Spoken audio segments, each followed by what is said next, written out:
Carruurtan ayaa waxay ahayd carruur dhowaantan lagu ogaaday dhibaato weyn oo haysata gudaha magaalada Taleex. Dhibaatada ugu daran ee carruurtan haysata ayaa waxay tahay laba waalid oo carruurtaas ay lahaayeen ayaa waxay ku geeriyoodeen isla bil gudaheeda magaalada Taleex.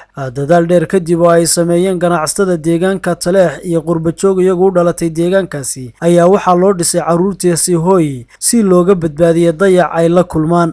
mid ka mid ah ganacsatada deegaanka Taleex oo warbaahinta la hadlay ayaa wuxuu sheegay inay si weyn ugu mahadcelinayaan dadkii hore u soo taageeray carruurtan agoonta. Cabdiraxmaan Cumar Cali Aweer ayaa wuxuu warbaahinta u sheegay in haatan loo baahan yahay in hoygan loo dhameystiro carruurta wajigii koobaad ee dhismaha gurigii loo dhisayay carruurtaasi, wuxuuna ka warbixiyay arrinkaasi. Wuxuu marayaa halkan aad aragtaan qolkii waa la dhisay, waxa uu dhiman salaaxii cagdhigii daaradda intii qolka ka soo hadhay dhulkii ahaa 10-20 waxaa la gaarsiiyay 2 mitir buu marayaa isu weer ahaan.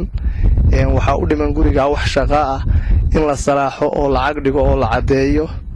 Lacagtii aan ka wada soconay oo ahayd $4,103 $800 iyo $1 waxay noqotay kharashkii ku baxay carruurta.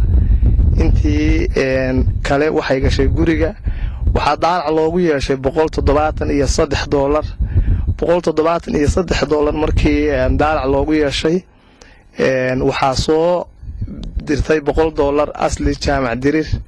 waxaa lagu leeyahay hadda halka uu marayo $73.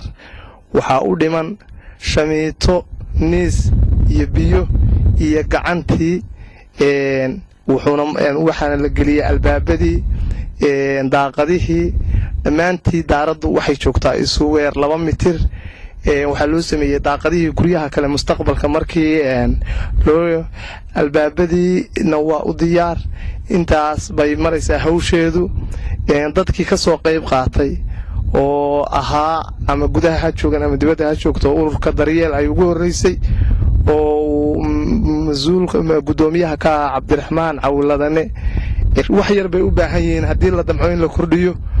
waxaan si codsanaynaa dadkii aan hawsha ka wada soconay wixii awoodooda ay heli karaan inay ugu soo dhameeyaan marka hore qolka koobaad oo cagdhigiisa iyo salaaxmadiisa iyo laborafiinayntiisa iyo cadayntiisa inta in la isu soo raaciyo. Cabdikariin Olol, Somali Channel, magaalada Lascanod.